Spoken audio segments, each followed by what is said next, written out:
pastor manda colher, o povo acolhe. Vamos ajeitando o nosso lugar. Né, Lindsay? Vamos acolher, vamos sossegar. Ai, ai.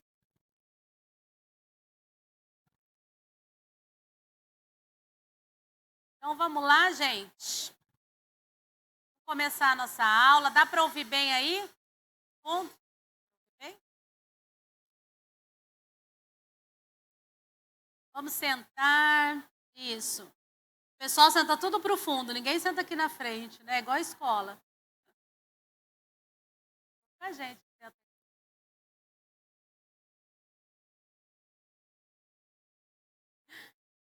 Então, vamos sentar. Vamos começar nossa aula.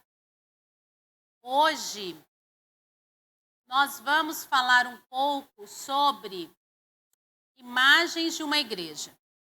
Eu não sei se vocês perceberam, acho que vocês perceberam, porque mês de dezembro e janeiro é muito... a gente viaja, tem muita festa, né? Então, às vezes, não pega a continuidade. Eu fiz uma recapitulação de 10 minutinhos de tudo que nós estudamos até agora em relação à igreja. Porque nós estamos estudando sobre a igreja viva, com base num livro do John Stott. E esse livro é um livro curto, são 60 páginas. Ele faz um pouco um panorama de Atos 2, e depois ele vai para 1 Coríntios. Então, tudo que vocês estudaram, as 2 primeiras aulas com o pastor Vinícius, depois acho que foi com o Samuel, depois com a Simone, e hoje é comigo. É sobre uma igreja viva, as características de uma igreja viva. Mas antes de mais nada, nós vamos orar, agradecer a Deus. Como a gente cantou, né? Meu prazer é te louvar, meu prazer é estar nos átrios do Senhor. Meu prazer é viver na casa de Deus, onde flui, sim, o amor. Flui o amor aqui. A gente pode ter as nossas diferenças, como o pastor falou, mas é aqui que flui o amor. É aqui que Deus habita. Né? Ele habita em nós. Amém? Então, vamos agradecer a Deus por estarmos nos átrios dele. Graças a Deus ainda temos as igrejas abertas, podemos estar aqui. Quantos países não têm isso? Nós somos privilegiados. Amém? Senhor, muito obrigado por esta casa. Obrigado pelas pessoas que o Senhor trouxe para cá, mais de 100 anos atrás. Obrigado, Senhor, pelas pessoas que mantiveram esse lugar. E obrigado porque, como igreja, somos nós agora os responsáveis, Senhor, em transmitir a Tua palavra, em cuidar dessa casa, Senhor, desse edifício. O Senhor nos dê graça, o Senhor nos sustente para fazer o nosso melhor em um tempo que o Senhor nos deixar aqui. Obrigado, Senhor, porque a sua igreja, ela sempre vence. Ela sempre vence. A sua igreja, ela é sempre vencedora. As portas do inferno nunca prevalecerão sobre ela. Muito obrigado por isso, Senhor. Faça que a gente aprenda da melhor forma possível aquilo que o Senhor quer, que a gente saia daqui edificado, em nome de Jesus. Amém? Então, vamos dar uma recapitulada para aquilo que eu falei para vocês, só para a gente relembrar. A gente está tratando sobre a igreja de Cristo. Gente, o propósito da igreja, vamos ler junto? Ficar com sono? Vamos ler lá o primeiro item, sobre a igreja de Cristo. O que diz ali? Vamos lá? O propósito de Deus não é salvar... Não é salvar e perpetuar o isolamento desse indivíduo. É lógico que o propósito dele é salvar. Mas não é perpetuar que ele fique isolado. Então, vamos abrir lá em Atos. Primeiro, nós vamos abrir em Atos para a gente ir acompanhando todas essas afirmações. Porque nós não podemos falar se não for pela palavra, não é? Então, abre lá em Atos e você vai ver, tão conhecido aquele capítulo de Atos que fala sobre a igreja, não é? Então, olha só, Atos 2:42, ele diz o seguinte, vou ler para vocês. Vocês já conhecem. E perseveravam na doutrina dos apóstolos, na comunhão, no partir do pão e nas orações. Ou seja, você é salvo para fazer parte, e você faz parte de algo, que é a igreja. Então, o propósito de Deus nunca foi salvar alguém para ele ficar isolado. É uma primeira verdade. Não deixe de congregar, como é costume de alguns. A Bíblia fala para você congregar, porque é onde flui o amor aqui na igreja. Cristo, vamos ler a segunda? Cristo morreu não só...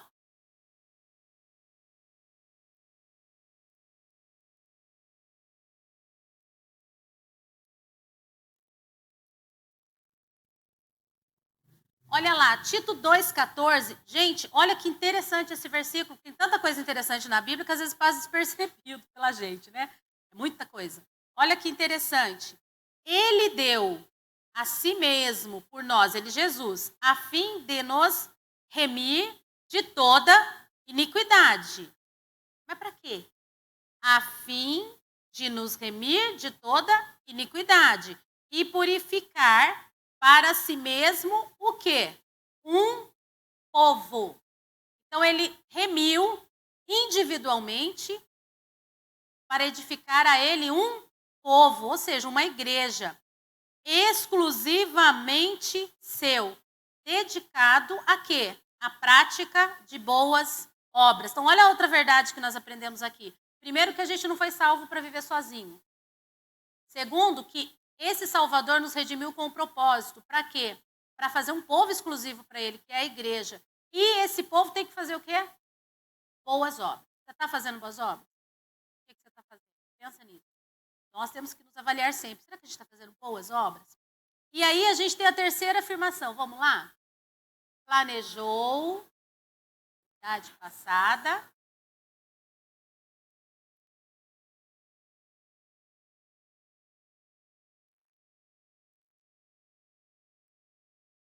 Apocalipse 7, de 9 a 10, olha que interessante. Então, além do Senhor ter salvado a gente para fazer parte de um povo, para esse povo ter boas obras, ou seja, redimiu o passado, para fazer boas obras presente, ele tem um propósito no futuro.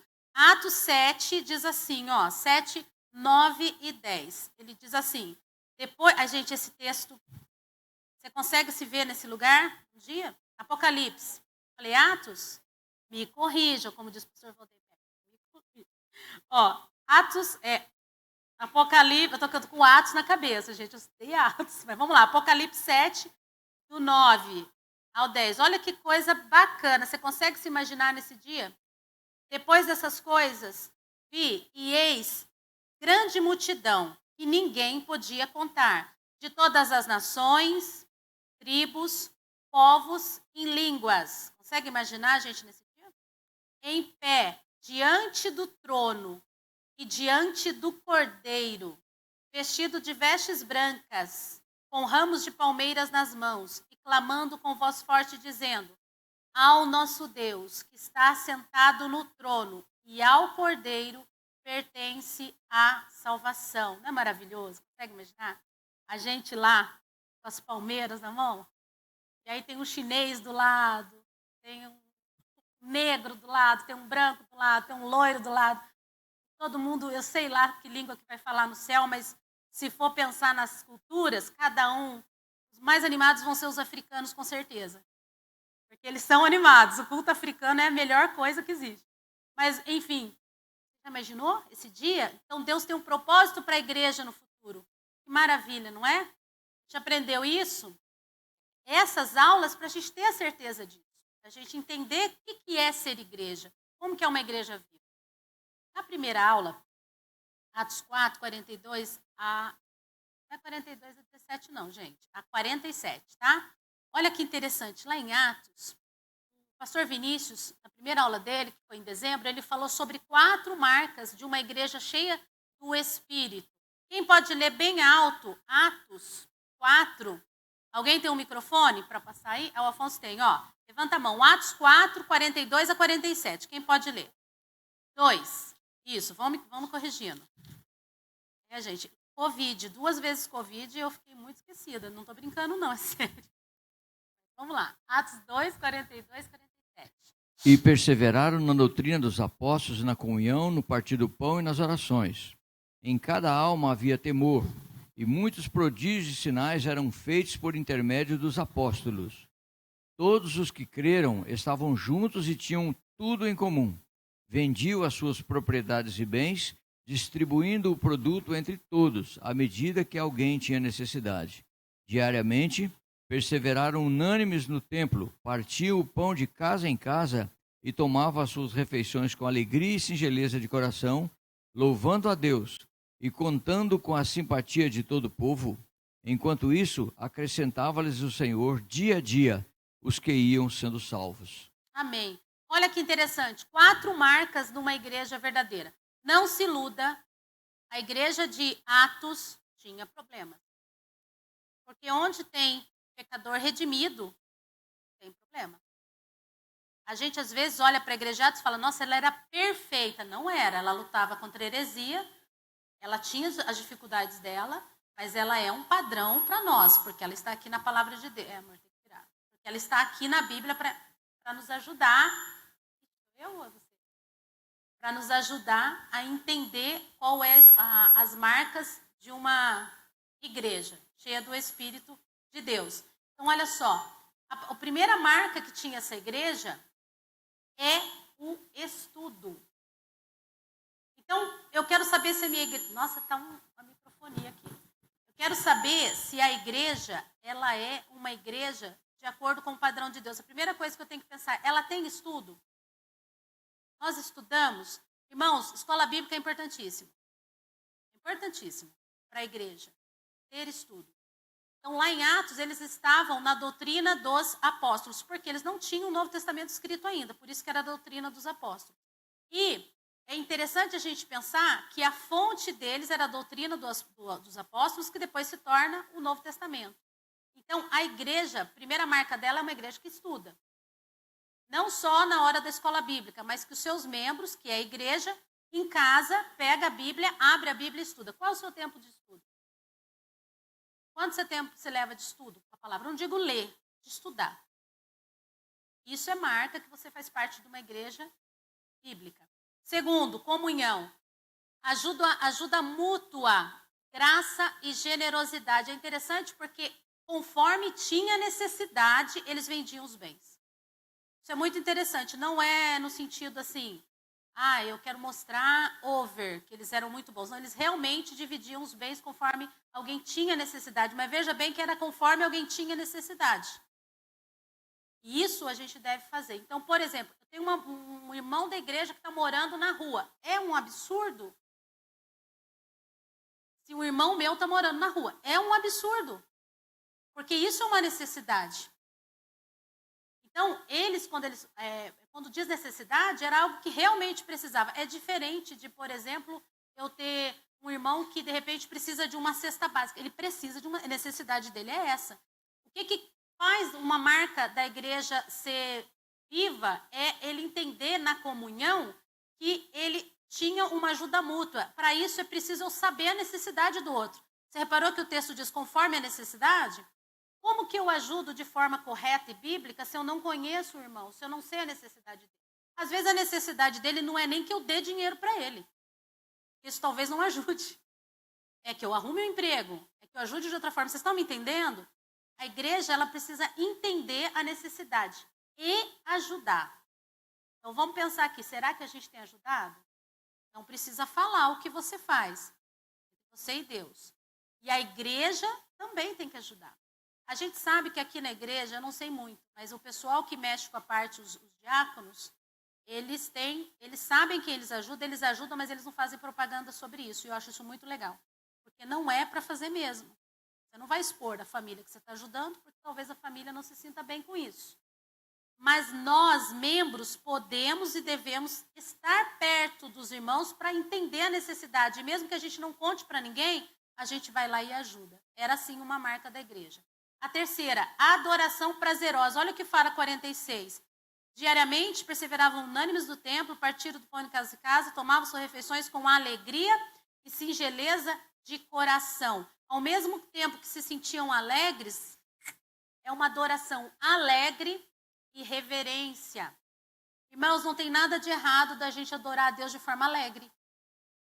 Nada errado.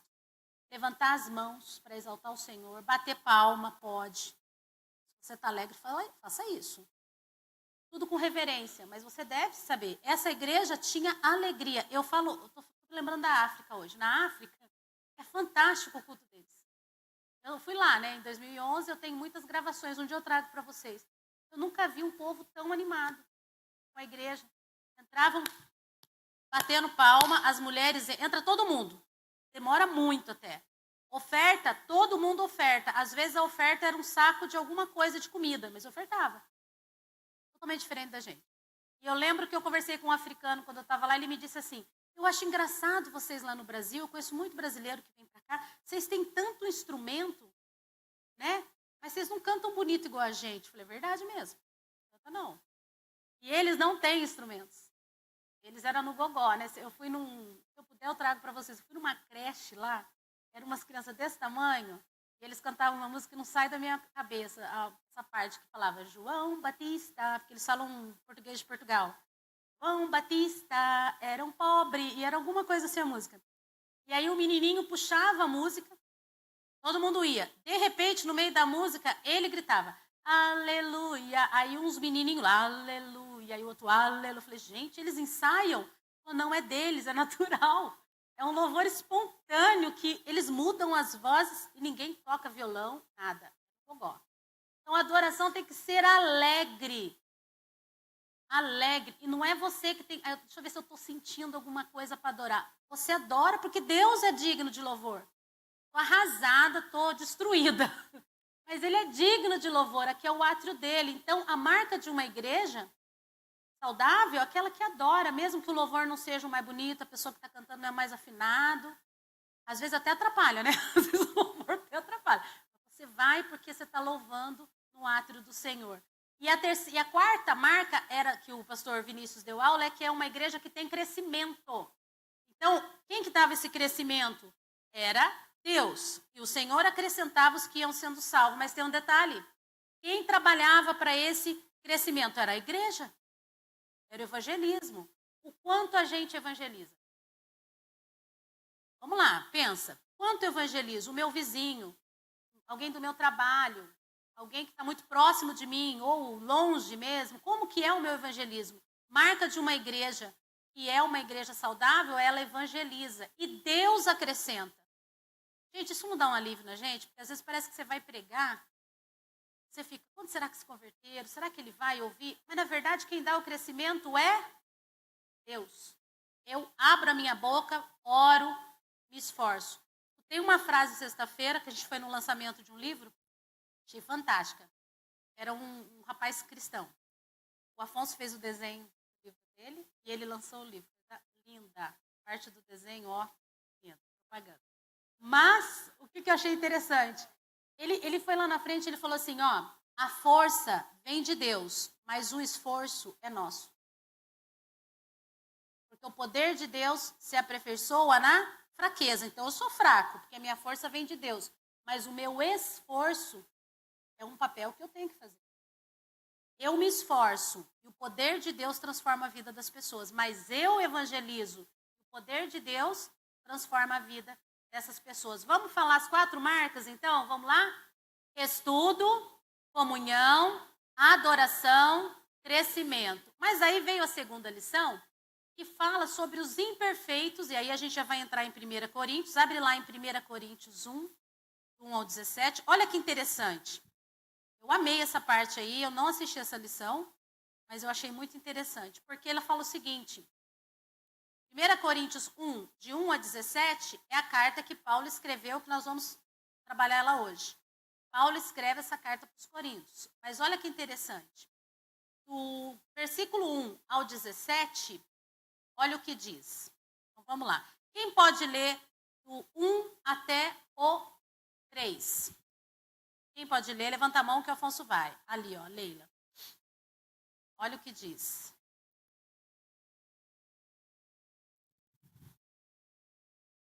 Paulo, chamado pela vontade de Deus para ser apóstolo de Jesus Cristo, e o irmão Sóstenes, à igreja de Deus que está em Corinto, aos santificados em Cristo Jesus, chamados para ser santos, com todos os que em todo lugar invocam o nome do Senhor Jesus Cristo, Senhor deles e nosso, graça a vós outros e paz da parte de Deus, nosso Pai, e do Senhor Jesus Cristo. Olha que interessante. Primeiro ele fala sobre Paulo apóstolo. Gente, aqui eu até coloquei para a gente, porque às vezes as pessoas confundem. Tem muitas pessoas que hoje em igreja se dizem apóstolos, não é verdade? Existem 2 tipos de apóstolos mencionados na Bíblia. O apóstolos de Jesus, então a gente fala aqui, apóstolos de Cristo, que eram aqueles 12. Por que eles eram apóstolos? Porque apóstolos é aquele que é enviado. Então esses foram chamados, lembra que Deus foi chamando um por um? Eles são apóstolos, enviados diretamente por Cristo. Qual era o requisito disso? E depois a gente, não é a nossa aula, mas Paulo até descreve, eu sou também, porque eu fui chamado. Lembra que Paulo teve encontro com Cristo, né, no caminho? Ele não teve o prazer de passar 3 anos com Cristo, mas ele foi chamado, por isso que ele é considerado apóstolo. Esses são os 12 de Cristo. Agora, eu posso dizer que a igreja tem apóstolo? Posso. Se eu disser que esse apóstolo da igreja, eu estou falando que é um apóstolo, não entre os 12. A pessoa não está se intitulando, olha, eu faço parte, eu sou o 13º elemento, né? Não, ele não é, porque esses foram chamados de Cristo. Mas se ele é um apóstolo da igreja, ele pode ser chamado de apóstolo. Sabe por quê? Vamos acolher. Lembra que o pastor pregou? Não vamos arrumar treta com ninguém. Vamos acolher. Eles são enviados pela igreja. Tem igreja que se chama de apóstolo, por quê? Porque ele entende que é enviado. A nossa igreja entende que é missionário. O missionário é aquele que é enviado. É só um título. Vocês estão entendendo? Mas é só para esclarecer, se caso você ler e tiver alguma dúvida. Outra coisa importante. Nesse trechinho de 3 versículos, ele fala que a igreja pertence ao mesmo tempo ao céu e à terra. Por que ele fala isso? Olha lá no versículo 2. Isso aqui são aulas que já foram dadas a vocês. A igreja de Deus que está em Corinto, santificados em Cristo, chamado para serem santos, todos que em todos os lugares. Ou seja, eu sou de Cristo, eu sou do céu, mas eu também sou da terra. Isso já diz o seguinte, é perfeita? Não é? Quando vai ser? Entendeu? Porque os coríntios aqui, gente, era difícil, igual nós. Então, a gente é do céu, a igreja de Cristo é do céu e da terra. Terceiro, a igreja, ela é santa e está em processo de santificação. O pastor Vinícius falou uma vez, e o Afonso, eu não estava, o Afonso chegou em casa e comentou. Entre a salvação e a glorificação, chegar na glória, é o processo de santificação. Então, eu estava morta, agora estou viva em Cristo, certo? Até eu chegar a ter um corpo glorificado, eu estou nesse processo. Eu sou santificado. Eu nunca mais vou errar? Mentira, vou. A Bíblia fala que aquele que diz que não peca já cometeu pecado. Mas eu estou nesse processo, caminhando. Não é? Às vezes, eis-me aqui outra vez, diante de ti abro meu coração. Às vezes me sinto forte, às vezes me sinto fraco, mas eu estou aí nesse processo. A igreja está nesse processo. Quarto, a igreja invoca a Deus e é chamada por ele, porque ele diz lá também. Paulo também fala que a identidade, olha lá, no versículo, eu não vou ler todos, porque senão não vai dar tempo. A identidade da igreja, se você ler do versículo 4 a 9, ele vai mostrar que tudo que a igreja precisa, Deus dá. Tudo que ela precisa para ser igreja, Deus dá. E depois, a apelação de Paulo, essa é maravilhosa, eu até marquei aqui o que o pastor falou sobre acolhimento, Romanos 14, 10. Ele apela para a igreja. Irmãos, vocês têm que ter unidade. Vocês têm que estar unidos. É o apelo de Paulo. Gente, esse apelo é tão interessante que o último verbo no grego usado aqui, essa não é minha aula, só estou recapitulando. O último verbo usado aqui para união, ele equivale a dizer unir ossos quebrados. Quando ele está falando de união, é o seguinte, você está quebrado porque o irmão fez alguma coisa, você ficou chateado, ou sei lá, a igreja tem que ter uma união que ela, sei lá, bota um gesso nesse osso quebrado e vamos unir de novo esse osso quebrado. Às vezes precisa de uma cirurgia, recuperação demorada, mas a igreja tem tudo o que é necessário para fazer isso. É um absurdo a igreja ser dividida. Não é esse o padrão que Deus tem. Posso pensar diferente, como disse o pastor hoje, né? Mas ela fica aqui, ó. que é essencial é preciso ser ensinado. Mas se eu gosto mais de rosa e o outro gosta de amarelo, isso não é essencial. Não é motivo para discussão. Aí, a gente teve a terceira aula que... aqui, ó. Essa frase é legal. Vamos ler juntos? No essencial, unidade. No que não é essencial, liberdade. Em todas as coisas, caridade. Olha, é um princípio para a igreja, é um princípio para o casamento, é um princípio para a amizade, é um princípio para todos os relacionamentos. Porque o que é essencial? Bom, eu creio que Jesus... Quantas denominações nós temos? Eu creio que Jesus é Filho de Deus, enviado por Deus, morreu na cruz, ressuscitou, hoje está assunto ao céu. É o credo, né? E a todo aquele que nele crê tem a vida eterna. Isso é essencial. Se uma igreja prega uma coisa diferente que isso, eu não posso ter unidade com ela. Se ela prega ter outra forma de salvar, eu não posso ter unidade. Isso é essencial. Agora, no que não é essencial, liberdade. Olha, a minha igreja gosta de cantar em pé, levantando a mão, e eles pulam. Amém. A minha não gosta de bater palma, não gosta de fazer nada, ela canta hino e ela fica quieta. Amém. Isso não é essencial, é liberdade. Eu fui nos índios, terenas, uma vez, fazer um trabalho para a editora. Fiquei chocada com aqueles índios terenos, eles são maravilhosos.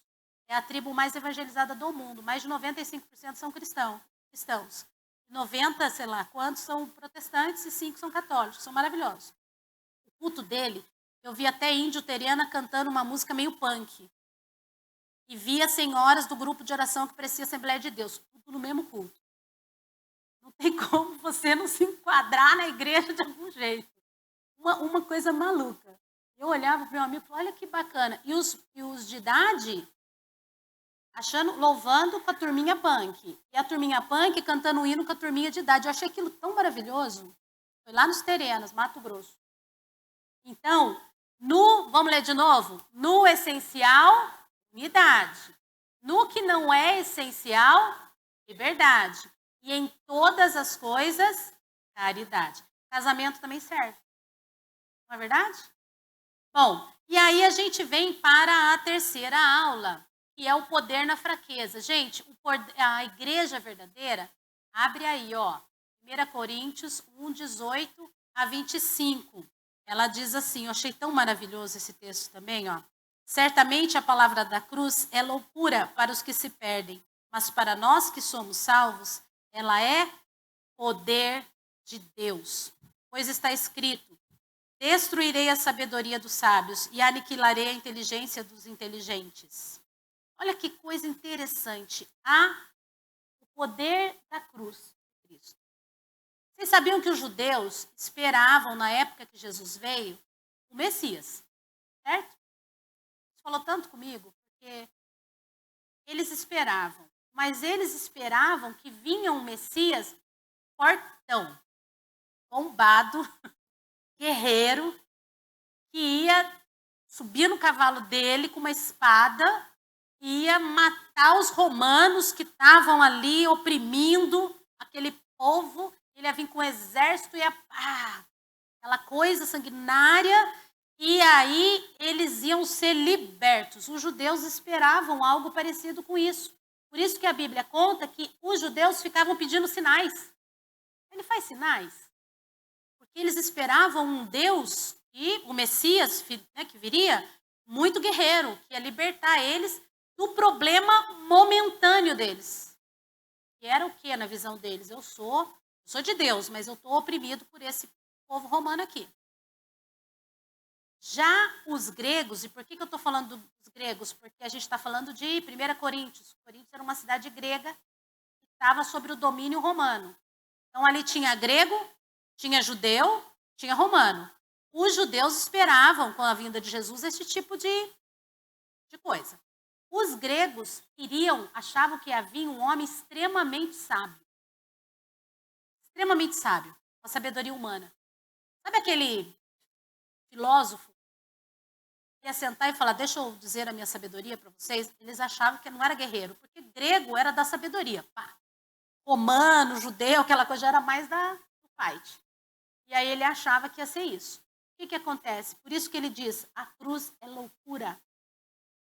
Por quê? Para os judeus que esperavam um Deus guerreiro em cima do cavalo com uma espada, Deus manda o seu filho Jesus, que morre como um cordeiro sem abrir a boca. Ou assim, ensino difícil para a gente. Porque será que lá dentro de nós a gente não quer um Deus assim também, um Jesus assim também? Que vai chegar punindo todo mundo, mandando todo mundo para o inferno às vezes. É, Leila? E a gente pensa que ele vai vir e vai fazer, e vai acontecer. A gente pensa. Ou então a gente pensa, não, é aquele cara mais inteligente que usa palavras muito difíceis, tal, isso aí tem a ver com Jesus. Mas a mensagem da cruz, ela é simples, ela é profunda. E ela parece fraqueza. Você acha que Jesus não podia sair ali da cruz na hora que ele quisesse? Você acha mesmo? Podia. Olha que interessante isso, irmãos.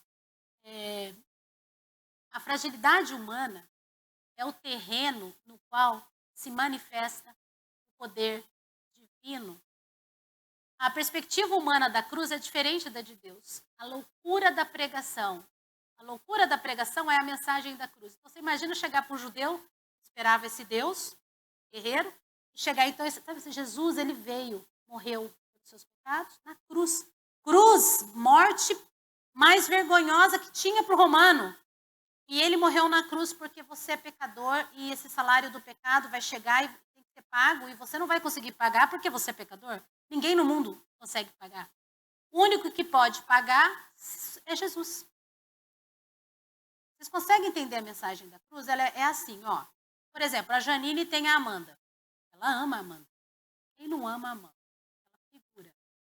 E aí a Janine ama a Amanda, só que a Janine sabe que a Amanda é pecadora, e ela ama tanto aquela menina, e ela fala, puxa, eu quero que a Amanda vá para o céu.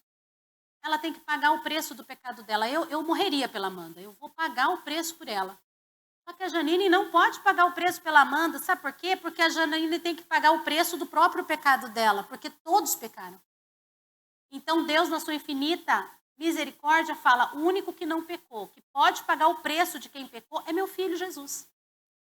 Ele vai ao mundo, passa por que todo mundo passou, não peca, e aí ele fala, todo que crê em mim, sabe essa dívida que você tem, que não pode ser paga por ninguém, você vai ter que pagar por ela e vai ter a morte eterna, eu vou pagar para você. Então, todo aquele que nele crê, ele morreu para morrer pelos pecadores, morreu pelo pedófilo, gente, que aceita Jesus. Morreu pelo assassino, pelo esquartejador. Ele morreu por todo aquele que crê nele. Eu vou morrer por ele. Agora, você imagina falar isso para um judeu.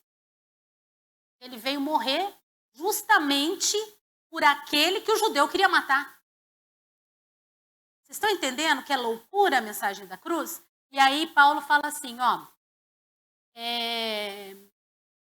a cruz continua sendo uma pedra de tropeço para quem busca poder. Hoje em dia, fala a verdade, é mais fácil você viver a mensagem da cruz ou é mais fácil você ser parecido com o judeu que quer trucidar todo mundo? Eu vou ser sincera, eu tenho dificuldade. Eu sou judia e não sei. Porque tem um lado meu que quer ver, né, Janete, que a gente estava conversando, a gente quer ver assim, ó, Davi, aniquila meus inimigos, vem com esse poder. E ele pode. Mas a mensagem da cruz é assim, aquele que te amaldiçoa, você ora. Você pode não gostar do Lula, mas você tem que orar por ele. Porque ele é o seu governador agora. Vocês estão entendendo? Aí você quer que Deus faça uma revolução. Ele faz se ele quiser. Se ele não quiser, é a mensagem da cruz. Não é fácil. Não é fácil. Então, é loucura. Só que ela é loucura para os que não creem. Mas para nós, ela é o quê? Poder de Deus. Então, eu estou fraco, porque eu não estou entendendo. Estou chateado. Estou na fraqueza, mas eu reconheço que o Senhor está no controle de todas as situações. Quando eu faço isso, é o poder de Deus na minha fraqueza. Eu sou forte.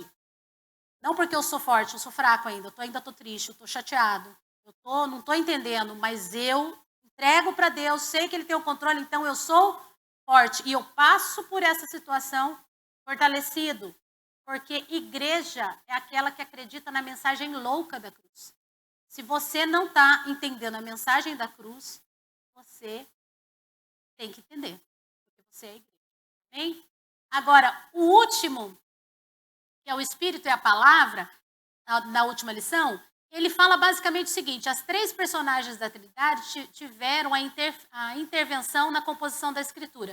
Então, olha só, a palavra veio de Deus, a palavra se enfoca em Cristo. Gente, do Antigo ao Novo Testamento, o foco é Cristo.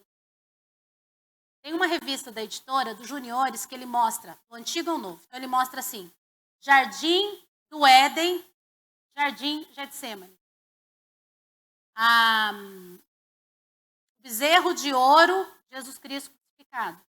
Porque todo o Antigo Testamento aponta para a salvação, que é Jesus. Então, a Bíblia toda enfoca em Cristo. E a palavra foi inspirada pelo Espírito Santo. Agora precisa ler esse texto. Olha só.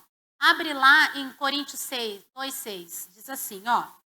Olha que coisa maravilhosa. No entanto, transmitimos sabedoria entre os que são maduros. Não, porém, a sabedoria deste mundo, nem a dos poderosos dessa época, que são reduzidos a nada. Pelo contrário, transmitimos a sabedoria de Deus em mistério, e sabedoria que está oculta e que Deus predeterminou desde a eternidade para a nossa glória. Aí ele diz assim, ó, no 10. Deus, porém, revelou isso a nós por meio de quem? Do Espírito. Então, como que a gente tem a sabedoria de Deus? Por meio do Espírito, que revela a nós. Porque o Espírito sonda. Sabe o que é sondar? Está escrito ali, ó. É investigar. O Espírito de Deus conhece Deus. Ele conhece Deus. As coisas até mesmo... o Espírito sonda todas as coisas, até mesmo as profundezas de Deus. Pois quem conhece as coisas do ser humano, a não ser o próprio Espírito humano que nele está, assim ninguém conhece as coisas de Deus. Ou seja, é impossível alguém que não tem o Espírito Santo de Deus conhecer as coisas de Deus. Porque aqui está dizendo, pois quem conhece as coisas do ser humano, a não ser o próprio Espírito humano que nele está, assim ninguém conhece as coisas de Deus, a não ser o Espírito de Deus. E nós não temos recebido o Espírito do mundo. Você que é de Deus não recebe o Espírito do mundo. E sim, você recebe quem? O Espírito que vem de Deus. E o que esse Espírito conhece? Conhece a Deus. Para que conheçamos o que por Deus nos foi dado gratuitamente. Então, olha só, o Espírito de Deus, ele investiga, ele sabe quem é Deus, ele revela, ele inspira e ele ilumina. A igreja sem o Espírito Santo não é igreja. Porque é ele que revela quem é Deus. Você já teve a oportunidade de estar lendo uma coisa na Bíblia e aquilo te falar de um jeito? Eu tive essa chance. Esse pouco tempo, de uma forma muito especial. A gente sempre está guiado pelo Espírito, mas estava tão angustiada, eu falei, Deus, fala comigo. E eu fui ler o Salmo 94, no final eu leio para você. Deus falou tanto comigo, e parece que aquela tristeza, assim, né, Janete, que a gente conversou, foi arrancada. Confia.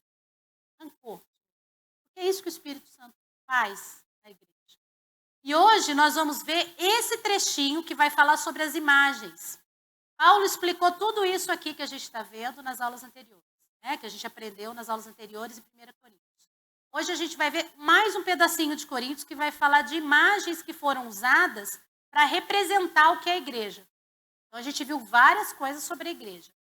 Para a gente pensar nisso, a gente vai pensar em Corinto. Descobri que o pastor Barnett vai pregar uma coisa muito interessante hoje, pastor.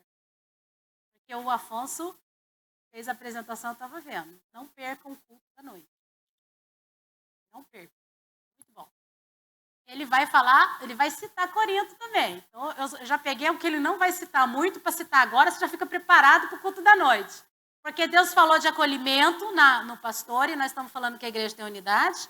Eu estou falando de Corinto, e Deus vai falar com a gente sobre Corinto à noite. Olha só, o mesmo Espírito que rege a igreja. Sem combinar, né? Combinamos alguma coisa? Combinamos nada. Corinto é essa cidade aqui, vocês estão vendo? Aqui, dá para apagar essa luz aqui? Da frente? Só da frente. Olha que interessante. Vocês estão vendo aquele canal que passa bem ali, ó, que corta o Golfo de Corinto até o Mar Egeu? Tem um canalzinho ali, estão vendo? É um estreito. Aqui ele chama istmo, que é um estreito onde passa, assim, para as pessoas não darem a volta no barco lá embaixo. Oi? Tem uma luzinha? Aqui, ó. Tá vendo aqui? Aí o que acontece? Os barcos, em vez de dar essa volta aqui, ó, tô dando a volta, para poder chegar ali ou ir para lá, para o Mediterrâneo, acho que é o Mediterrâneo que tem para lá. O que eles faziam? Eles entravam por aqui, para cá, gente, tá aquele marzão que tinha os deuses gregos, Afrodite, aquele pessoal que via tudo da liturgia grega. Mas aqui, que era uma cidade grega, o que acontece? Eles vinham, passavam por esse estreito aqui, ó, embarcações, cortava caminho, saía para cá. Então, Corinto, que Paulo visita, era um lugar, uma região com muitas culturas. Tinha muita gente, porque era de um comércio muito, muito, muito intenso.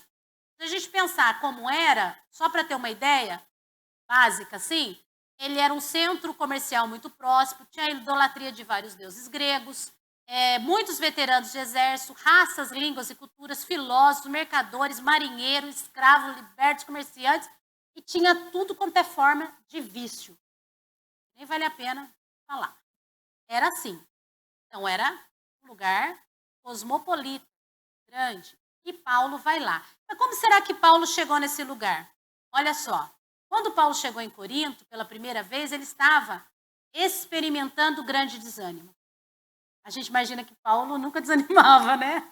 Imagina que ele era fartão, mas não, ele está desanimado. Por quê? Ele teve, em Filipe, um começo prometedor, esmagado. Ele chegou animadão em Filipe, foi esmagado pela oposição dos judeus fanáticos. Aconteceu em Tessalônica e Beré a mesma coisa. E em Atenas ele teve pouco sucesso. Ele foi pregar lá. Sobre isso, no final, você fala depois. Não admira que quando foi para a ocupada e orgulhosa intelectual Corinto, fosse em fraqueza, temor e grande tremor. Versículo 2, 3, fala isso. Chegou lá desanimado. Aí ele chega lá desanimado para começar uma igreja. Gente, você consegue, se tem missionário até hoje, que chega às vezes numa cidade para pregar, você está animado, mas alguém ali já conhece alguma coisa, já tem um irmão que é crente, já tem uma igreja. Você imagina Paulo chegando em Corinto que não tinha. Com esse povo cheio dos vícios, cheio das idolatrias. E ele ainda desanimado. Bom, mas ele chegou lá. A gente vai ver a estrutura da carta, a parte que a gente vai ver é a primeira parte, que é de 1 a 6. Que diz o seguinte, o Paulo, ele está no capítulo de 1 a 6, ele está tratando, sabe sobre o quê? Sobre as notícias que ele recebeu de uma tal de Chloe. Não era fofoca da Chloe, eu acredito, gente. Era só informações mesmo. Porque ela, das pessoas da casa de uma cristã chamada Chloe. Ela chegou em Paulo e falou, está tendo problema aqui. Olha, está dividida a igreja. E aí Paulo chega lá Paulo chega lá não. Paulo escreve a carta para ele, já tinha estado lá em Corinto nessa situação. De 1 a 4, do capítulo 1 ao capítulo 4, era partidarismo, era uma igreja dividida. E de 5 a 7, ele trata os problemas. E do 7 ao 16, ele fala sobre as polêmicas que tinha. Então, uma carta interessante. Mas o que vale a pena para a gente hoje estudar, abre lá, 1 Coríntios 3, é o capítulo 3. Olha que interessante. Vou ler para vocês o versículo 1, do versículo 1 até o 4. Diz assim. Eu, porém, irmãos, não pude falar a vocês como a pessoas espirituais, e sim como as pessoas carnais, como a crianças em Cristo. Ele está falando, eu não pude falar para vocês como pessoas espirituais. Mas presta atenção, essa turma aqui era crente. Porque ele chama de irmão. Então ele está falando, essa igreja que está cheia de irmão, que nasceu de novo, não está se comportando de uma forma muito cristã. Tem gente que fala, não eram crentes porque a carta é para a igreja. Então ele está falando o seguinte, eu lhes dei leite para beber, não pude alimentá-los com comida sólida, porque vocês ainda não podiam suportar. Estava lá. Nem ainda agora podem, porque vocês ainda são carnais. Porque se há ciúmes e briga entre vocês, será que isso não mostra que são carnais e andam segundo os padrões humanos? Então, a igreja cristã Gente que vai para o céu. Não pensa que esse povo vai para o inferno, vai para o céu. Aceitaram Jesus Cristo, tem Jesus Cristo no coração. Mas tinham atitudes carnais. Olha só, em lugar do Espírito, é a sua própria natureza caída e egoísta que regia a sua vida. Lá nos Coríntios. Tinham nascido de novo, mas não tinham crescido e continuavam sendo bebês. Então Paulo não podia se aprofundar, porque eles eram bebês. Agora eu queria chamar a atenção para vocês para esse tópico. Como igreja, 2 sintomas que permitem julgar a maturidade alcançada. Como é que a gente então vê? Nós estamos falando de igreja, certo? Como que a gente vê qual é a maturidade de uma igreja? Será que essa igreja tem uma perspectiva, ela está de forma imatura ainda, ou será que ela é uma igreja viva, que está crescendo? Quero que vocês falem bem alto quais são os 2 tópicos. O primeiro é o quê? A dieta. Vamos falar de novo? A dieta. E o segundo? A gente sabe se uma igreja é imatura ou não pelo que a igreja come. Isso me acendeu uma luz vermelha, porque eu fiquei pensando. A escola bíblica, ela não tem formatura, viu? Você vai estudar pro resto da vida, de quando você nasce até ir para a glória. Não tem. Porque mesmo que a gente, assim, leia a Bíblia inteira várias vezes, a gente sempre tem o que aprender. A palavra é viva e eficaz. Mas, o que será, qual é a necessidade que a igreja está tendo e de quais assuntos que a igreja tem necessidade, qual alimento que a igreja está se alimentando pela necessidade, e isso não é culpa do pastor ou do dirigente, mas é da própria igreja, qual é a necessidade de alimento que a gente tem demonstrado como igreja? Será que a gente já passou de certas fases e a gente está um pouco mais profundo? A gente está indo mais fundo? Por exemplo, será que eu já superei a coisa do acolhimento? Eu sou uma igreja que acolhe todo mundo? Será que eu sou assim? Então, que bom. Aí, quem entra novo na igreja, que é ainda um novato na fé, o pastor, o discipulado, a classe de catecúmeno, sei lá, vai discipular ele, falar sobre acolhimento, que ele está entrando no grupo, então ele, olha, é assim que age. E mesmo que ninguém fale nada, as pessoas vão entrar na nossa igreja e falar, aqui é uma igreja que acolhe, eu vou acolher também. Então, essa etapa do acolhimento passou. A gente está indo para uma coisa mais profunda, porque isso não é mais uma coisa da nossa necessidade momentânea. Você está entendendo? Mas qual é o alimento que a gente tem se alimentado? Porque eu creio que os pastores são dirigidos pelo Espírito Santo de Deus. Se eles trazem mensagens, são dirigidas pelo Espírito Santo. Somos nós todos, como igreja, que temos que ver o que a gente tem pedido para comer. Qual é a nossa necessidade de comida? Será que a gente é criança ainda? Tem que pegar na mãozinha e falar, vamos fazer amizade. Sabe quem é professor aqui de escola? Professor, briga, daí você manda abraçar, irmão, abraça. Dá a mãozinha, vamos fazer amizade. Deus não gosta que briga. É isso. Depois de tantos anos a gente sentado nesse banco escutando, irmãos, não é mais. Porque se a gente ainda está nesse nível, sabe que a gente é imaturo. Temos 100 e quantos anos? 106 anos? E ainda estamos caminhando como bebê. Olha, não pode falar dessa forma, porque ele não aguenta. É claro, tem gente que é grosso mesmo, vamos ser sinceros. Tem que saber falar com as pessoas. Mas tem gente que é extremamente melindroso. Você não pode apertar um pouquinho. E não é de gente nova, não. Às vezes, estou falando isso porque a gente que está no ministério, às vezes vê isso. Tem que saber lidar com cada um. Cada um tem a sua, né? A gente não pode ser tão criança. Vocês estão entendendo o que eu estou falando? Não estou criticando de verdade, não estou pensando em ninguém aqui. Estou falando de mim, tá? Estou falando de mim. Eu não posso ser melindrosa com as coisas. Eu não, porque quantos anos que você é convertida, Silvana? Você está convertida há quantos anos? Você fica chateadinha? Às vezes a pessoa entrou agora, às vezes a pessoa não entrou agora, entrou faz tempo, mas ela ainda é nova na fé, eu tenho que ter amor por ela. Tem que trazer ela para junto, não ficar melindrosa. Vocês estão me entendendo? Porque a turminha ali de Corinto, Paulo falou, eu não podia falar para vocês alimento sólido quando eu estava aí, e agora continuo não podendo. Eu não sei quanto tempo Paulo leva para escrever a carta. Mas lá ele ficou um ano e 8 meses. Ele foi embora, voltou e tem que tratar assuntos que não era para ser mais tratado. Então, a dieta que a gente está comendo diz se a gente é imaturo ou não. Outra coisa, o que está escrito ali? A conduta. Gente, se a gente está velho na fé, que eu digo velho na fé, se está andando com Deus, tem conduta que eu não preciso mais escutar de um pastor pregando. Porque a gente não se alimenta só no domingo na escola bíblica aqui. O nosso alimento é diário, a gente não come só no domingo. É todo dia, é falando com Deus. E aqui é o lugar, sabe o que eu faço? Que eu divido o que eu aprendi. Sabe por quê? A Bíblia fala assim, ó, aquele que quer ser o maior, primeiro seja servo. Então, para que eu venho na igreja? Para servir, não é para ser servido. Eu venho na igreja para falar, deixa eu ver o que eu posso colaborar com a Leila. O que eu posso com Janete. Eu com a Janete, a gente troca umas experiências, né, Janete? Muito louca. A gente se encontra, Janete, eu li isso, a Janete falou uma coisa. Porque eu venho aqui para abençoar. Para receber também de Deus. Porque enquanto eu abençoo alguém está sendo abençoado e recebendo, mas eu também estou recebendo. A gente não pode ser consumista apenas na igreja. A gente tem que ser aquele que produz na igreja. Porque senão eu sou uma igreja imatura. Olha que interessante o que ele fala. Em síntese, Paulo está admoestando os coríntios porque sua conduta é carnal e não espiritual. É infantil, quando deveria ser madura, própria da natureza humana caída e não da divina.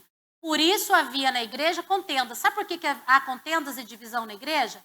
Porque a conduta é ainda carnal, não é espiritual. E eu estou falando, esquece os irmãos, pensa em mim, tá? Pensa só em mim. Porque a Silvana ainda é carnal, não é espiritual, ela ainda é infantil, não é madura, e a natureza humana caída dela está falando mais do que a natureza divina. Então, a Silvana, nessa igreja, ela vai provocar contendas, divisões e problemas para os crentes. Era o que acontecia em Corinto. Diga, pastor. Leva lá para o pastor.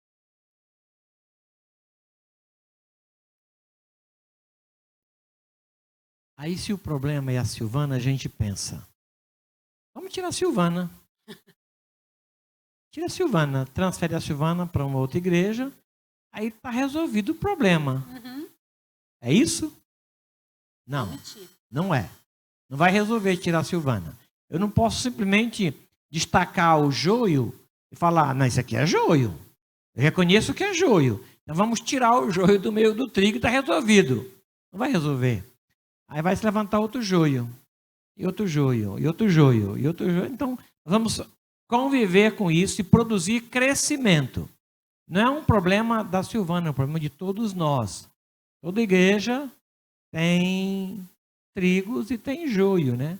Precisamos trabalhar. Eu nunca vou pensar que o joio é o outro. Não, o joio sou eu. Então, eu vou estar aberto para o tratamento que o Senhor vai fazer através dos irmãos, né? Tem um cisco no meu olho. Eu não consigo tirar o cisco. Eu vou precisar de outro irmão que me ajude a tirar o cisco. E ele vai vir tirar, entendendo que no olho dele também pode ter, e eu sou a pessoa para tirar. Então vamos trocar os ciscos. Em amor. Em amor. Pode falar. Eu acho que eu não vou ter tempo de acabar hoje, mas pode falar. Isso.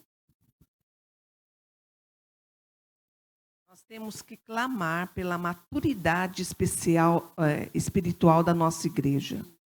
Tem pessoas realmente que são bebês. Tem irmãos que são bebês ainda na fé. E às vezes levanta muita crítica. Mas isso aí é maturidade espiritual. Eu me vejo muitas vezes me confrontando com a minha fé. Então, não vou nem dizer que tem irmãos. Eu, às vezes, em alguns assuntos, eu falo, eu não acredito que eu fiquei tão mal por causa disso. Tenho vergonha. Vou ser bem sincera com vocês. Tem coisa que eu ainda não entendo de Deus. Eu sei que eu vou entender. E Deus, com o amor que Ele tem por mim, Ele tem misericórdia. Salmo 94, vou ler para vocês. Porque a gente, às vezes, não sabe tudo mesmo. Agora, olha que interessante. Ele fala que ele usa 3 imagens aqui. Esse povo estava brigando e estavam dizendo o seguinte, acho que é até bom falar sobre isso. O problema ali dos coríntios, na verdade, abre lá para vocês verem, no 3, 1 Coríntios 3, 4, diz assim, ó, quando alguém diz eu sou de Paulo e outro diz eu sou de Apolo, não é evidente que vocês andam seguindo padrões humanos? Quem é Apolo e quem é Paulo? São servos por meio de quem vocês creram, e isto conforme o Senhor concedeu a cada um. Olha que interessante. Eles estavam brigando porque eles falavam, não, eu tenho uma teologia lá de um. O outro falando, eu tenho uma teologia do outro. Vamos expandir isso? Como o pastor falou, eu sou de um partido. Eu sou de outro. Eu penso desse jeito. Aquele pensa de outro. Paulo depois vai falar, não é nem aqui que ele fala, é no outro capítulo 1, ele fala, ainda bem que eu só batizei um, senão eles vão dizer que eu que sou que estava batizando. Na verdade, ele diz o seguinte, a igreja, ela é composta, e ele usa a figura agora de uma plantação, porque ele diz o seguinte, a igreja, ela não é do líder. Os líderes não são o objeto da sua fé, senão servos para os conduzirem a ela. Então, eu não sou de Paulo, eu não sou de Apolo, eu não sou do pastor Barnett, eu sou mais o pastor Waldenberg. Porque os líderes, eles são, olha o que diz aqui, são servos, por meio de quem vocês creram. E eles estavam brigando por causa desses servos. Não são os autores de sua salvação, senão agentes ou os instrumentos através dos quais Deus opera. O fato é, quando você tem esse tipo de visão, olha o que ele diz aqui, ó. Ele diz aqui, mas o crescimento veio de Deus. A verdade é uma só. Nós somos unidos porque nós somos de Cristo. Eu posso ter, como o pastor falou, as minhas ideias, que não é essencial para a minha fé, não é essencial, tenho as minhas escolhas próprias, isso não pode ser motivo de discussão. Isso não pode ser motivo de desunião. Sabe por quê? Porque todas as diferenças, nós temos um só Cristo. E aqui no contexto ele está falando de teologia. Eu sou de Apolo, eu sou de Paulo. E aí ele usa a plantação, por quê? Porque na plantação, gente, olha só, tem 3 processos. Uma igreja que tem trabalhadores dentro da igreja envolvidos nesses 3 processos. Olha só, o primeiro processo é o de plantar. Então, no versículo 6, ele fala, eu plantei. Paulo está dizendo, o plantar, você vê que o tempo, eu botei ali, ó, quem planta e quem rega, tem gente que planta, tem gente que é um missionário, que tem dom, né? Chega numa pessoa e prega de um jeito que ele vai. Às vezes, você não tem esse dom com tanta facilidade de ser evangelista.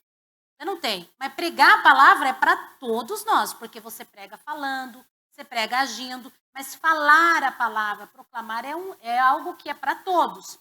Porém, tem gente que chegou num lugar e plantou. Ele fez o quê? Ele pregou a palavra, essa pessoa que pregou a palavra, só que ele só pregou e foi embora. Vamos supor. Veio outro, no caso aqui, Paulo foi lá em Corinto, plantou a palavra. Veio outro que regou, que era Apolo. Apolo vai para Corinto depois que Paulo vai embora. E Apolo era um cara muito inteligente. Ele plantou. Por isso que depois eles falam, eu sou de Paulo, eu sou de Apolo. Ele vai lá e ele faz o quê? Ele rega. Ele pega essa planta, essa semente, e coloca os instrumentos necessários para que ela cresça. Mas olha, o tempo verbal no grego, dos dois, de quem planta e de quem rega, é no auristo, que é um passado perfeito. Ou seja, eu fui lá, plantei, ele foi lá e regou. Fiz. Agora, o tempo de produzir fruto, ou seja, os frutos que esta semente que virou planta, que foi regada, olha o que diz o versículo 6. Ele fala, eu plantei, Apolo regou, mas o crescimento veio de Deus. O tempo verbal no grego desta palavra, que é o crescimento veio de Deus, ele é num tempo que não tem tempo. Ele transpassa todos os tempos no verbo grego, ou seja, enquanto Paulo plantava, Deus estava lá. Enquanto Paulo Apolo regava, Deus estava lá. E enquanto esse dava fruto, era Deus que estava lá. Ou seja, é Deus, é tudo sobre Ele, é sobre Jesus, não é quem planta, quem rega, porque no fundo, a ação desses 3 momentos é Deus. Só que Ele, na sua infinita misericórdia, escolhe uns para plantar, escolhe alguns para regar. Mas só Ele pode produzir. Ele dá também, vamos ler isso aqui juntos? Olha que bonita essa frase. Deus é quem dá.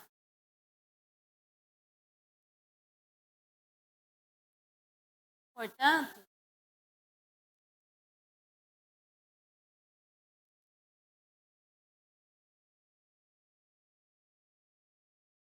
Não é Paulo, não é Apolo, não é ninguém. É Deus. Não é esse partido A, não é partido B, não é partido C. É Deus. É Deus que faz. Se ele quiser, ele faz. Se ele não quiser, ele não faz. Lembra do povo no Egito? Escravo e vai e cai lá as pragas. O que acontecia com o povo de Deus? De boas. Porque é Deus que protege em qualquer circunstância. E se ele deixa acontecer, é ele que quer que deixe acontecer. Isso que a igreja deve pensar. Ele usou o exemplo do edifício. O edifício, olha só que interessante. Quem põe a fundação é um. Quem edifica sobre esta fundação é outro. Só que é o mesmo tempo verbal. É Deus que conduz quem põe a fundação. E essa fundação do edifício é Jesus. Se não for Jesus, o edifício não sobrevive. Mas tem aqueles que constroem sobre essa edificação. Agora isso aqui, viu, Lancaster, mexeu tanto comigo, vou falar até no dia lá de fevereiro, que eu te falar com os professores. Porque olha só que interessante, ele fala sobre os materiais. Abre aí, versículo 10 e 15. Não vai dar para falar do Salmo 94 hoje, mas eu termino essa aula. Ó, o 10 e 15, ele diz assim, 3, 10 e 15. Segundo a graça de Deus que me foi dada, lancei o fundamento, que é quem? Jesus. Como sábio construtor. E outro edifica sobre ele, porém cada um veja como edifica. Olha nós aqui. Igreja, parte de ensino. Porque ninguém pode lançar outro fundamento além do que foi posto, o qual é Jesus Cristo. E se o que alguém edifica sobre o fundamento é ouro, prata, pedras preciosas, madeira, feno ou palha, a obra de cada um se tornará manifesta, pois o dia a demonstrará. Porque será revelada pelo fogo, e o fogo provará qual é a obra de cada um. Se aquilo que alguém edificou sobre o fundamento permanecer, esse receberá recompensa. Se a obra de alguém se queimar, esse sofrerá dano, porém ele mesmo será salvo. Mas como que através do fogo? Ele está falando para crente. Se a obra que você edifica, como é que você faz essa obra de Deus como igreja? É com ouro, é com pedras preciosas, é com o melhor que você tem? Está pensando na gente, sabe? A gente faz. Estou dizendo assim, olha a responsabilidade quando você... Que material que você usa? Falando de mim agora. Estuda a Silvana hoje. Silvana, quanto tempo você leva para preparar a sua aula? Você estuda, você ora? É ouro que você está trazendo para eles? É prata? É a palavra de Deus. É o fundamento, tá certo. Ó, é a palavra. Mas como que você está levando essa palavra? Você tem se dedicado? A força é de Deus, o poder é de Deus, mas o esforço é meu. Quem tem um esforço de palha, de feno, na hora do fogo, na hora de avaliar, não vai sobrar nada. Mesmo assim vai ser salvo, porque ele está falando para cristão. Então, como é que a gente tem feito a nossa obra para o Senhor? É o nosso melhor? É isso que ele está dizendo. E por último, ele fala do santuário. É muito importante que você saiba quem você é perante Deus. Olha só. Saber quem somos em Cristo determina a nossa conduta como cristão. Santuário é o local onde Deus habita. Somos santuário de Deus em 3 sentidos. Então, igreja é composta de pessoas que sabem também que dentro dessa lavoura de Deus, ele tem um papel. Ele sabe que dentro desse edifício, que é uma outra imagem da igreja que ele usou, ele tem um papel. E por último, ele sabe quem ele é perante Deus. Olha só, abre lá o versículo 16, 17, eu vou terminar aqui. Diz assim, ó. Vocês não sabem que são santuário de Deus e que o Espírito de Deus habita em vocês? Se alguém destruir o santuário de Deus, Deus o destruirá. Porque o santuário de Deus, que são vocês, é sagrado. Olha só que interessante. Santuário enquanto crente de forma individual, congregação local, como igreja universal. As 3 imagens da igreja mostram para nós que só Deus dá o crescimento. Só Ele. Mas a gente se esforça. Só Cristo é o fundamento da igreja. E nós somos o local da morada de Deus. No final desse capítulo, ele fala o seguinte: que ninguém engane a si mesmo. Se algum de vocês pensa que é sábio nesse mundo, faça-se louco para se tornar sábio. Porque a sabedoria desse mundo é loucura diante de Deus. Pois está escrito: ele apanha os sábios na própria astúcia deles. E aí, lembra que eu falei que Deus tinha falado muito comigo no Salmo 94? Aí eu fui estudar para essa aula. O que tem nessa aula, Janete? O Salmo 94. E também O Senhor conhece os pensamentos dos sábios e sabe que são pensamentos vãos. Porque ninguém se glorie nos homens, porque tudo é de vocês. Seja Paulo, seja Apolo, seja Cefas, seja o mundo, seja a vida, seja a morte, sejam as coisas presentes, as futuras. Tudo é de vocês. Vocês são de Cristo e Cristo é de Deus. Que Deus nos ajude a saber o nosso lugar como igreja. Que a gente seja cristão maduro. Que não dê lugar para divisão nenhuma dentro do nosso meio. Que é isso que Deus espera. Que a gente saiba que a gente é santuário de Deus. Lá em casa, sozinho, aqui no meio da congregação e universalmente. Amém? Feche seus olhos então para a gente agradecer a Deus. Deus, obrigado pela tua palavra. Ela é tão viva e eficaz. Nosso papel é falar da tua palavra. Mas a ação que ela pode causar em cada um de nós é só o Espírito Santo que pode fazer. Eu te peço, Espírito Santo, para começar em mim sobre o que é a igreja, para que a gente seja uma igreja melhor, uma igreja que te agrade, que dê fruto, Senhor Deus. Que o Senhor, sobretudo, tenha prazer, Senhor Deus, na nossa convivência. Que o Senhor olhe para nós e se alegre, vendo aquelas coisas que ninguém pode ver dentro do nosso coração e se alegre com elas, Pai. Nós precisamos que o Senhor mude o nosso coração muitas vezes, mas estamos dispostos, Senhor, à mudança, ao seu toque e a fazer o que é certo. Eu te peço isso em nome de Jesus. Amém. Amém, irmãos? Domingo que vem, última aula sobre igreja, tá bom? E o Alan Caster vai falar. Ó, tem o microfone ali, Alan. Irmãos, só para passar alguns avisos bem rapidamente. Domingo que vem é a última aula dessa série de aulas especiais, tá certo? Sinais de uma igreja viva. Será o pastor Waldenberg que vai ministrar essa última aula. E no domingo subsequente nós vamos iniciar aqui na turma de adultos o acompanhamento, tendo como base essa revista. Personagens ao redor da igreja. Tá bom? Aí nós vamos passar o restante do primeiro semestre estudando o conteúdo dessa revista. Essa revista já chegou, ela está disponível na secretaria. Como eu falei para os irmãos, não precisa pagar pela revista, não precisa. A única coisa que nós voltamos a pedir para os irmãos é que quem pegar a revista realmente pegue para utilizar. Tá bom? Nós compramos número de revistas suficientes lá. E não precisa, né?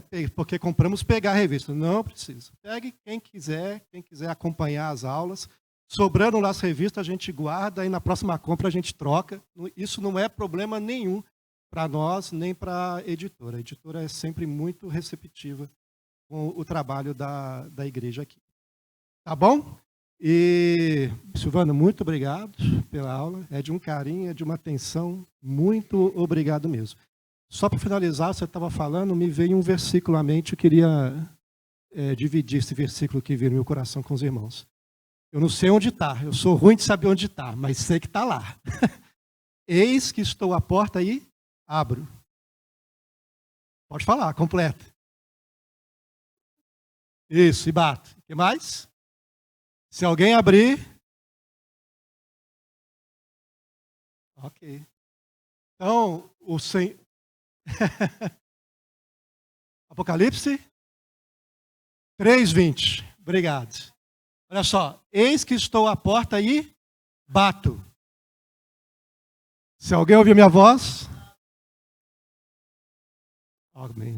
Amém. Se alguém abrir a sua porta, é isso? Eu entrarei e cearei com ele. Olha só. Deus, nosso Pai, Ele está na porta. Ele não tá longe, está perto, está na porta. Está batendo. Se nós permitirmos a entrada dele na nossa casa, né, esse tabernáculo, ele vai conviver com a gente, vai cear conosco. Toda a nossa vitória, irmãos, está em Cristo. Em Cristo. Por meio de tudo que Ele fez por cada um de nós. Amém?